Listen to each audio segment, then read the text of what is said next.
Hey guys, welcome back to my channel. I'm Crystal and I'm so glad that you stopped by. So I know I've been gone for about a little over 3 years now, and there's a reason. There's lots of reasons for that absence, but I want to explain that in probably one or two videos later. But today I wanted to talk about something new that I'm starting, a new journey for myself. I am a real estate agent.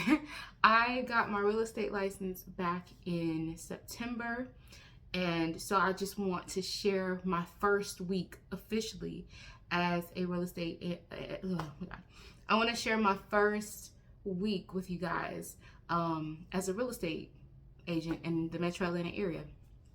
So I'll take it back to 2011 when I wanted to be a real estate agent in the first place. I was in my last semester of college and I took a real estate course, not knowing that if I took two real estate courses in college, that it would count as my course and I could just take the state exam after that. I didn't know that at the time. So I was like, okay, I'll figure it out when I graduate. So I didn't do as well in the class as I thought I would do. I barely made B's. And that was devastating for me because I really wanted to be a real estate agent. And I think I got really discouraged. So cut to 11 years, almost 11 years later, I was just looking for a pivot, looking to pivot in my career, and decided that it was time to get my real estate license. And I signed up for a course through Real Estate Express. And I want to give you guys an overview of how much I spent on the course, on the exams, and what I've spent now in the first week with the brokerage. So I probably will do that in my next video. But in this video, I more so want to talk about what happened in the first week. So it pretty much took me 6 months and a week to finish my course with Real Estate Express. And that was just due in part to me starting a new job and trying to get acclimated with that and trying to work it at the same time. So I did take like 2 months off of the course in the summer and picked it back up in July and just hit grind mode. I think I was at like 33% done in July, and I just grinded it out until like the first week of September when my course was about to expire. I did have to pay an extra fee for that extra week. So like I said, I'll explain that in another video.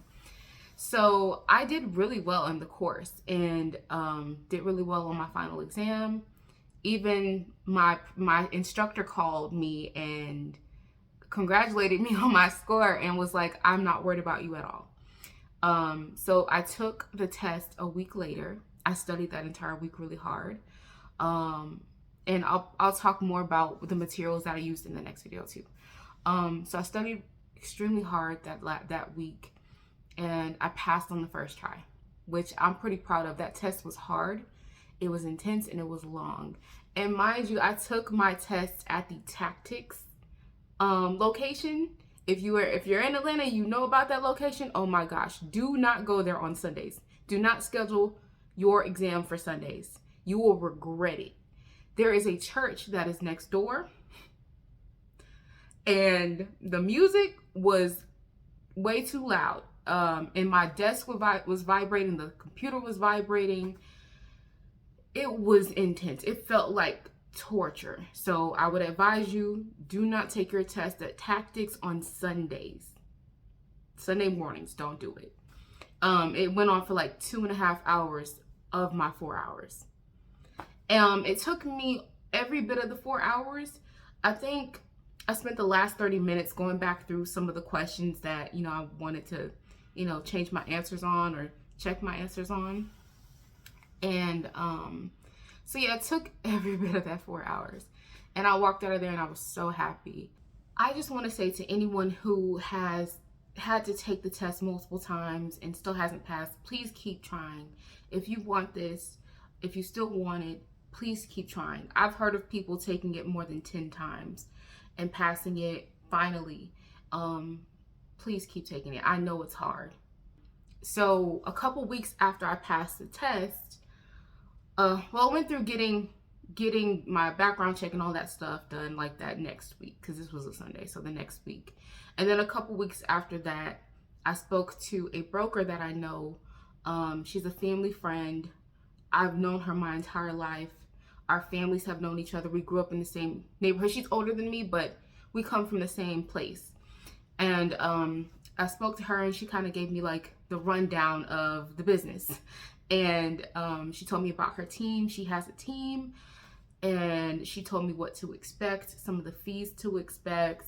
And since it was closer to the end of the year at this point, she was like, you might want to just wait until January to start, so you don't have to worry about paying any fees for this year and then next year. So I was like, okay, and that'll give me some time to get, to get prepared, because I'm working a 9 to 5 at the same time. So I'm a part-time agent or a dual career agent. And I know that's going to be hard. Okay. And in this first week, it's been hard. So that brings me to my first week, which was interesting. So I felt pretty idle. I wasn't able to go into the office because, like I said, I work a 9 to 5.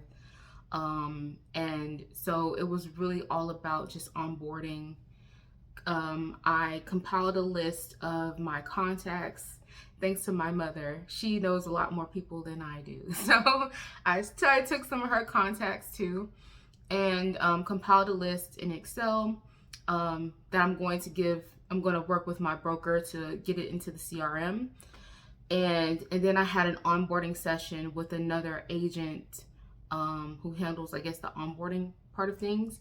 And she walked me through getting my business cards, getting my website set up. I did have to get my own domain from GoDaddy.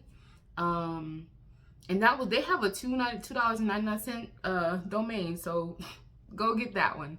I did that. So I set up the website, got my business cards ordered, got my name badge ordered.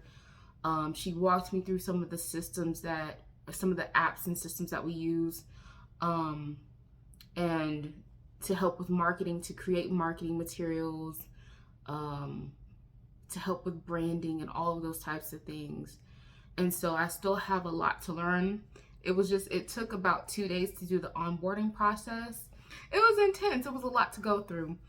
Another thing that I did was I had to sign my paperwork, like my independent contract paperwork and all of that stuff. But I think I did that last Friday. I think so. And where I learned like my commission split and things like that. One of the things that I didn't really feel prepared for, which I wish I would have been given like a checklist of what to expect for what you need to have for your first week or first month as a real estate agent. So I didn't have a headshot prepared for my business cards and my website. There was something else I didn't have prepared. I can't remember exactly what it was.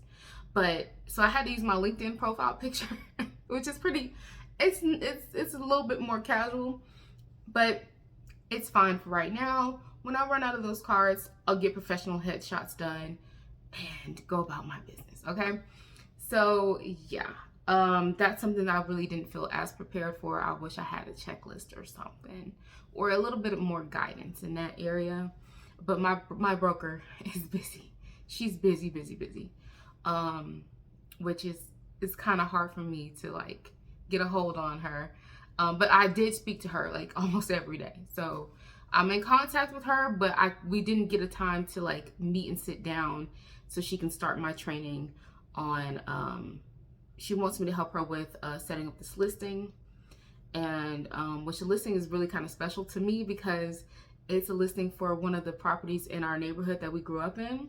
So it's, I can't wait to do that. I'm so excited about that.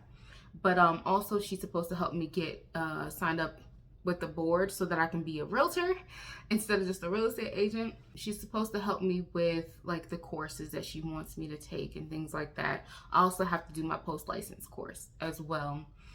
But I was able to take a social media 101 course, which it was the only course that was like available at the end of the week that I could take.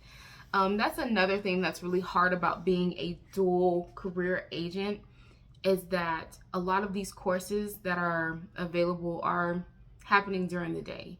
And I want to be in there live and asking questions and all of those things, but it's really hard to do my 9 to 5 job and do the course. So that's something I'm really going to have to work on.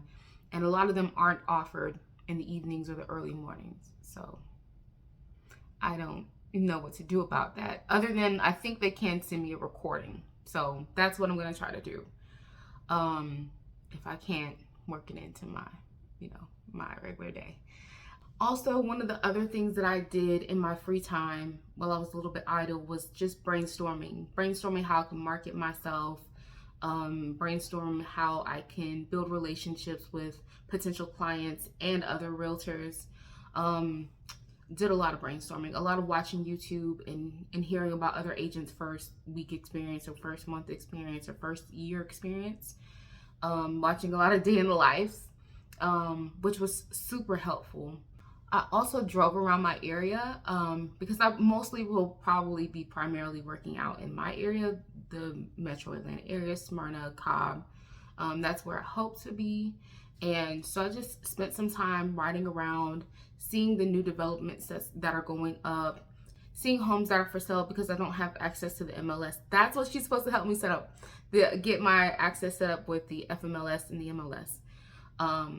So until I have access to that, I was checking articles with the Marietta Daily Journal, which I'm gonna do a subscription to, and probably the AJC as well, and the local community newspapers, because you really want to stay on top of what's going on in your neighborhood, in your area, and the area that you're going to be primarily working in. You need to know like what's coming, what's happening, all of those types of things. So that's something that I'm really trying to get in a routine of doing, checking my emails first thing. Yeah. So I'm really excited. I think I am fearful. There is some fear there, and I'm trying to let the fear drive me instead of hold me back. I've let it hold me back for over 10 years now. So I'm really trying to put myself in a place where it is driving me. I watched a TikTok. This lady was talking about her word of the year. Her word of the year was push. And so she asked, what are her, what's everyone's word of the year? And I said, mine is go. And so when I feel really fearful, which I feel a lot, I'm going to tell myself, go. Do not wait. Do not hesitate. Go. Even when you're scared, even when you don't know what you're doing. Who really knows what they're doing? And especially in the beginning. And so that's what I'm trying to tell myself, is that you are going to learn. It's going to be uncomfortable. I'm pretty introverted, so I'm nervous about prospecting. But I think I really can talk to people. And I know how to build relationships with people. And I think that's going to be a strength for me in this process, in this career. So I'm really excited about that. So that's pretty much what's gone on in the first week, my first week as a real estate agent. And I can't wait to start searching the market and seeing what's really out there, just seeing what's coming to the market. And I am so excited to be starting this journey. And I hope that you all will be riding along with me and experiencing this with me. And I hope to share a weekly update until you guys don't need a weekly update anymore. But I really wanted to detail my journey and share it with you guys. So I thank you so much for watching. Please like, comment, subscribe if you have any questions or comments or feedback or motivational, something motivational to help me get through. I appreciate it all. So yes, and you can follow me on my social media that's linked below, and email me at the email address linked below as well. I thank you guys so much, and I hope you all have a wonderful next week.